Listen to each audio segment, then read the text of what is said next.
وہ اپنے حضور جھکنے سے محروم نہ کرے. قیامت کے دن اللہ تعالیٰ لوگوں کو کہے گا کہ میرے حضور سجدہ ریز ہو جاؤ. آج اگر کوئی نماز پڑھتا ہے یا نہیں پڑھتا، قیامت کے دن تو چاہے گا کہ میں اس کی حضور سجدہ ریز ہو جاؤں. جب سورج سوا نیزے پہ ہوگا پھر تو کوئی انکار نہیں ہوگا. بے نمازی سجدہ کرنا چاہیں گے بھی کمر اکڑ جائے گی، نہیں کر پائیں گے. اللہ فرماتا ہے قرآن مجید کے اندر کچھ لوگ جہنم کو دھکیلے جا رہے ہوں گے. ان کے ملنے والے کوئی راستے میں ملیں گے، ان کو کہیں گے ما سالککم فی سقر، تم جہنم میں کیوں جا رہے ہو؟ تو وہ کیا کہیں گے؟ لم نکو من المصلین، ہم نماز نہیں پڑھا کرتے تھے. ایک بار نہیں، دو بار نہیں، قرآن و حدیث میں 750 مرتبہ نماز کا حکم آیا. یار ایک بات میں آپ کو کہوں، ہمارے خطبہ کہتے ہیں نا کہو سبحان اللہ، تو سامعین نہ کہیں تو وہ ناراض ہو جاتے ہیں. کوئی مذاق کر دیں گے پھر سخت غصے میں آ جائیں گے. کئی تو ناراض ہو کے تقریر چھوڑ دیتے ہیں کہ میں تمہارے پاس آیا ہوں، تم زور سے سبحان اللہ بھی نہیں کہتے. تو 3 مرتبہ، 2 مرتبہ، 4 مرتبہ ایک مکرر ایک بات کہے اور آپ نہ مانیں یا میں نہ مانوں تو وہ ناراض ہو جاتا ہے. اور میرا رب ایک بار نہیں 750 مرتبہ کہہ رہا ہے. نماز کا حکم اللہ اور اس کے رسول کی جانب سے 750 مرتبہ ہے. کتنا ڈھیٹ پنا ہے کہ بندہ پھر بھی اللہ کے حضور سجدہ ریزی کی توفیق نہ پائے، اور وہ کس طرح جو ہے وہ ڈٹائی کے ساتھ اپنی زندگی گزار دے. 5 گانا نماز شعار زندگی بنا لو. یہ دین ہے، اس کو اچھی طرح سے روحوں میں اتار لو. 5 گانا نماز کبھی بھی تم سے قضا نہ ہونے پائے. اور اگر ہو سکے تو سحری کے سجدوں کی بھی عادت ڈال لو. اس وقت رحمتیں اترتی ہیں، رزق بٹتا ہے، کرم نوازیوں کا نور اتر رہا ہے. یہ جو آپ کہتے ہیں گھر میں ٹینشن بہت ہے، پریشانیاں بہت ہیں، مسائل بہت ہیں، اپنے بھی دشمن ہو گئے، شریکہ برادری نے مار دیا، کتنے مسائل ہیں. آپ سجدے تہجد کے ادا کرنے شروع کر دیں، روح کو قرار آ جائے گا، باطن کو چین آ جائے گا. ایک روایت میں آتا ہے حدیث پاک میں کہ جب سحری کا وقت ہوتا ہے تو شوہر اٹھتا ہے اور اپنی بیوی کو کہتا ہے اللہ کی بندی تو بھی اٹھ اور اللہ کے حضور سجدہ ریزی کریں. سارے دن کی تھکی ہوئی خاتون اٹھ نہیں پاتی تو وہ خیر وضو کر کے واپس جب آتا ہے تو چلو میں تھوڑا سا پانی لے آتا ہے اور اپنی بیوی کے چہرے پہ چھڑک دیتا ہے اور مصلی بچھا کے نماز پڑھنے لگ جاتا ہے. تو بیوی اٹھتی ہے، دیکھتی ہے کہ میرا شوہر نماز پڑھ رہا ہے تو اس کو بھی خیال آتا ہے، تو وہ بھی اٹھتی ہے، وضو کرتی ہے، شوہر کے قریب مصلی بچھا کے وہ بھی نماز پڑھنے لگ جاتی ہے. سحری کا وقت ہے، نیم اندھیرا ہے، کوئی دیکھنے والا نہیں. کبھی شوہر سجدے میں ہے، کبھی بیوی قیام میں، کبھی وہ رکوع میں ہے، کبھی یہ قومے میں ہے، کبھی وہ جلسے میں ہے. دونوں اللہ کے حضور سجدہ ریزیاں کر رہے ہیں. حدیث پاک میں آتا ہے دونوں کو دیکھ کے رب مسکرا رہا ہوتا ہے. اپنی شان کے مطابق اللہ خوش ہو رہا ہوتا ہے کہ میرا بندہ اور میری دہلیز کی باندی کس قدر میرے حضور سجدہ ریزیاں کر رہے ہیں. تو صاحبو آؤ اپنی پیشانیوں کو سجدوں کے نور سے مالا مال کریں. کتنی زندگی ہم گزار چکے ہیں، تھوڑا وقت باقی ہمارے پاس، بہت وقت گزار چکے ہیں. نہ جانے اٹھنے والا اگلا قدم کہاں ہے. آج موقع ہے کل نہیں ہوگا. وقت پر کافی ہے قطرہ بھی آب خوش ہنگام کا. جل گیا جب کھیت برسا می تو پھر کس کام کا. پھر پچھتاوے سے کیا، آج کا پچھتاوا کل کی بہتری کی ضمانت ہوگی. کل کا پچھتاوا حسرت اور دکھ کو بڑھانے کے علاوہ اور کچھ نہیں ہوگا. آج لے ان کی پناہ، آج مدد مانگ ان سے، کل قیامت کو نہ مانیں گے اگر مان گیا. اقبال نے کہا تھا موسم اچھا پانی وافر مٹی بھی زرخیز، جس نے اپنا کھیت نہ سینچا وہ کیسا دہقان.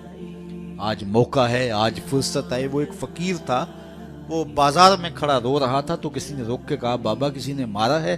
کہا نہیں کوئی ایسی بات نہیں ہوتی. کیوں رو رہے ہو؟ کہا بس ان کے رویے نے رلا دیا. کیا مطلب؟ کہا گزر رہا تھا، ان کو دنیا میں کھوئے ہوئے دیکھا، دل میں ترس جاگا تو میرے خیال میں آیا ان بندوں کی رب سے صلح نہ کروا دوں. تو پھر کہا میں نے اس سے بات کی تو آواز آئی لے آ میری چوکھٹ پہ، ایک آنسو سے سارے گناہ معاف کر دو. لے آ میری چوکھٹ. میں بڑا خوش ہوا، بہت خوش ہوا، اور میں نے ان سے کہا کہ آؤ اس کی چوکھٹ پہ، وہ تو معاف کرنے پہ آمادہ ہے. تو میں تو بڑی خوشی سے ان کو یہ خبر دی. یہ الٹا میرا مذاق اڑانے لگے، جا بابا کام کر، تجھے کیا پتا دنیا داری کیا ہوتی ہے، بچے بھی تو پال لیں، تم آ کے ہمارے سر پہ کھڑے ہو گئے. یہ الٹا میرا مذاق اڑانے لگے، مجھے کوسنے دینے لگے. وہ تو مان رہے، یہی نہیں مان رہے. تو مجھے ان کے رویے پہ رونا آ گیا.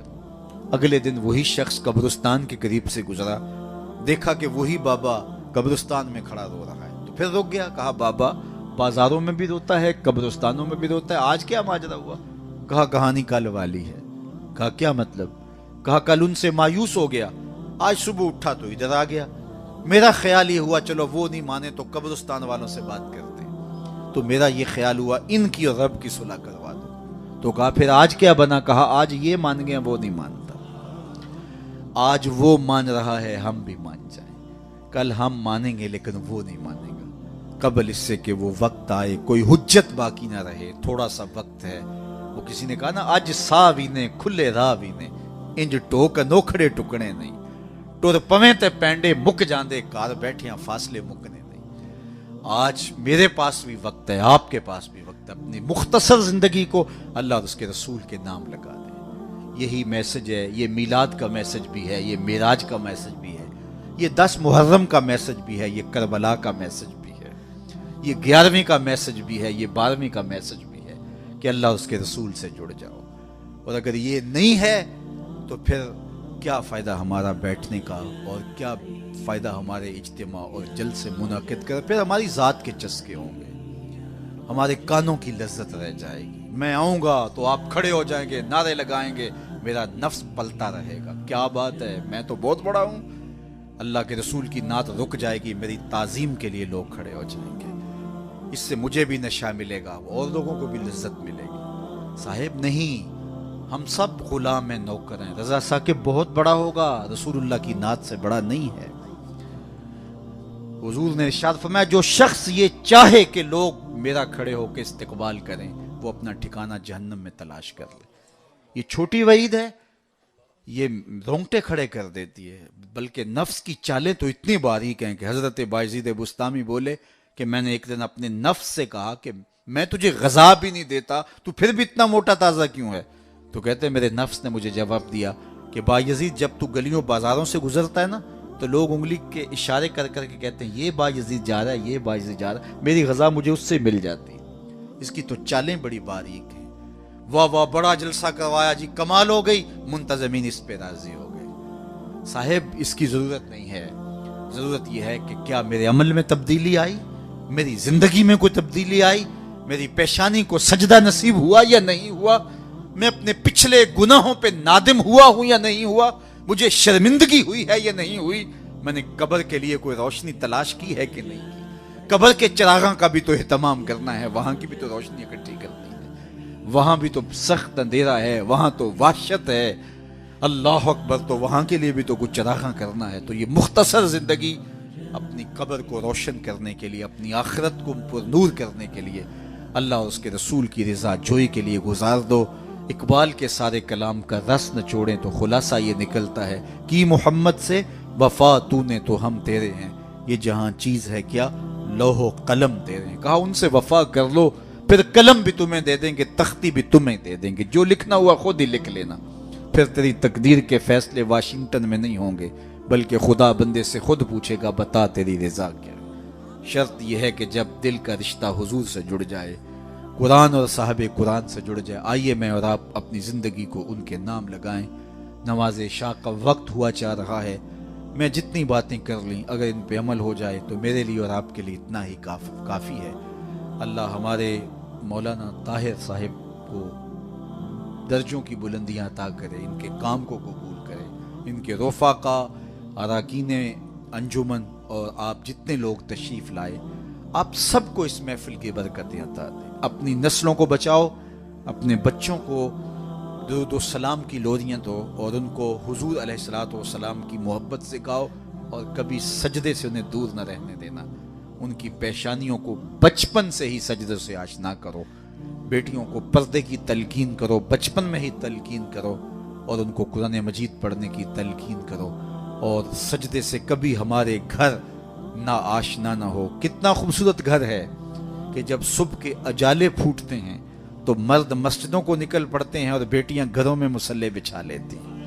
اور کتنا بد نصیب ہے وہ گھرانہ کہ درختوں پر چڑیاں بھی رب کی تسبیح بول رہی ہوتی ہیں، حشرات سے پرندے نکل کر کے بھی اللہ کی تقدیس کے ترانے پڑھ رہے ہوتے ہیں اور اس گھر سے نیند کے خراٹوں کی آواز آ رہی ہوتی. بد نصیب ہے وہ گھر، بدبخت ہیں وہ لوگ کہ جنہیں اللہ کے حضور سجدے کی توفیق نہیں. اللہ آپ کو، مجھے سب کو اپنے حضور جھکنے کی توفیق دے۔